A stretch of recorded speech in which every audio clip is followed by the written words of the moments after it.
Welcome to Bridge the Gap, a show where we aim to build a bridge of understanding between opposing views. Each episode you'll see our participants sit down to discuss some thought-provoking statements. I would engage in an open relationship. If they disagree with the statement, they'll leave their seat and allow those that agree to explain themselves. I've been in one, so. When I have been in relationships, I understand that people don't belong to me and I don't belong to people. Those that disagree then return and express themselves to the rest of the group. Living in a patriarchal society, the power balance favours men in open relationships. Disagree. And you see that. Hopefully building a bridge of understanding. Let's see what happens. Marriage is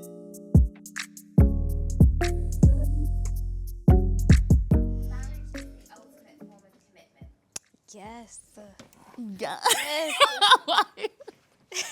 No, not necessarily. I love your comments. I love the boldness. They need to go. Let's You're cracking me up in the back. I'm like, girl. It's true. I mean, I'll let you speak because you're a wife, so you go first. Yeah, no, I personally, I believe that marriage is the ultimate kind of symbol of a monogamous relationship because of the protections that it affords you. For example, if you're in an open relationship or a relationship that doesn't have that legal side of it, the reason why they had to put the legal side of it is because there were so many women who were being left abandoned without financial resources, without security, without stability, having invested so many years, so much of their time, stepping back in their careers to further a man and to further their children's lives. And then that person can just up and leave. So marriage, I believe, is saying, I love you and I'm entering into this knowing that I'm going into this with good faith. I want it to work out. But if it doesn't, for some reason, I am not going to leave you high and dry. I'm not going to leave you struggling. I'm not going to leave you destitute. You will be okay. And I think that is such a beautiful, symbol, in addition to all the emotional benefits and the, spiritual benefits that I see as a Christian. Yep, I agree with everything you said. When a woman gets married, yes, when a woman gets married, a man can't just up and leave and just leave her high and dry after having so many kids. She stepped back from her career. You can't because you're locked in financially. If you leave, you still have to continue with the type of lifestyle that she was living. If there's a divorce, there's a settlement. There's so much security in it, which is why I don't believe that a woman, well, in my belief anyway, it just doesn't make sense for a woman to be with a man for years and years and years. And then let's say, God forbid, he passes away. There's nothing to protect her. She's just out on the streets. The guy's died. The children are on the floor. It just doesn't make any sense to me. And people assume that because you've been together for like all these years that you will get something, but it's not how the law works. The court doesn't work that way. Yeah. I mean, even if you do go to court and you try to get married and sometimes the marriage can be declined. I've seen it happen before because it doesn't make sense. Women get married because you can't be with your boyfriend forever and then he doesn't, he just goes. I mean, even when you go to the courts, he was just a boyfriend. At the end of the day, you still have to tick the single box. You're not married, so you're single. Interesting. Yeah. Go on, disagree. I mean, firstly, just first off, I mean, the paper says till death do us part, but in truth it's till divorce do us part. Not necessarily. I actually don't agree with that. No, if a man dies, then a woman has legal protection. She's the wife. That continues post-divorce. Yeah, so it is till death. Yeah. You need to look at the paperwork. Right. I mean, I'm not married. I haven't looked at it. Get married, you know. I would say that you talked a lot about the legal implications that come with marriage, and I just think that a lot of those are still accessible without marriage. Like you can still set up a like if a man dies, you can still set up a will. Like you can still. The will is after the man's passed away, but we're talking to, about a lot of the time what happens when two people break up, having not been married, then there's ill feeling between the two of them, and the man can just or the woman can just go and do what they want to do. A will would only be if one party passed away. Yeah. So we're talking about the situation where you're both still living, but you've just broken up. Yeah. What happens then? He just leaves. But I think quite often divorce courts favour women, and you said that it was put in as a legal sanction to protect women. Yeah. But divorce court highly favours women, and you spoke about As it should, and yeah. you spoke about how it's about maintaining. You spoke about how it's maintaining the lifestyle. that's such an entitlement. Entitlement's a very ugly trait in our society now. It's a lot of rights and I'm owed this and I'm entitled to this. That's why you my get mere, married.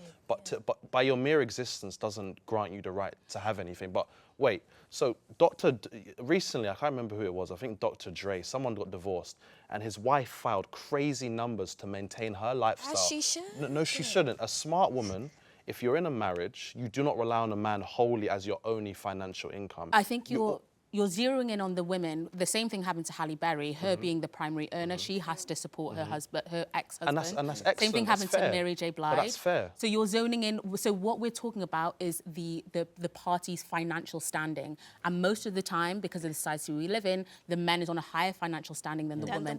A lot of the time, the woman gives up her career to look after the kids, which is something that's made within the covenant of marriage, that they decide, I'll step back so you can go forward and pursue your career, I'll look after the children, and then the marriage ends, and the woman, that commitment no longer exists, and the woman has severely disadvantaged her life to further the man, and the courts come in to rectify that situation. Yeah. That's not necessarily true. They don't always necessarily rectify.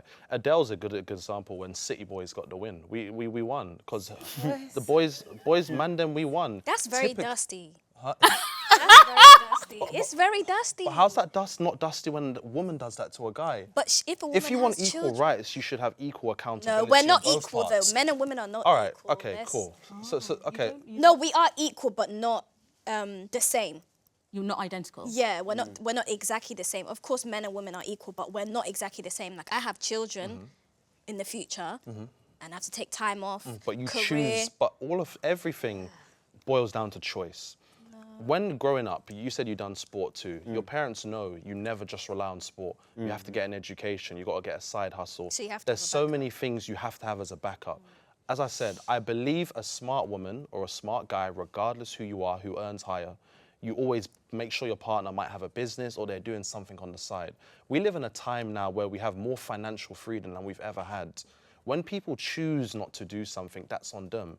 I support... I completely disagree. For example, my mum who came here as an immigrant with 5 children, living on my dad's salary, he was doing his PhD at the time, working as a sales assistant, she would absolutely not have the But I'm time not to talking go about, and get a I'm side talking hustle, about get a job. right now, in the here and now. That's the here and there's so now. many options. That's the here and now. Okay, let me so make a woman with 5 children, I'm what are her gonna make it. I'm options? gonna make it more contextual.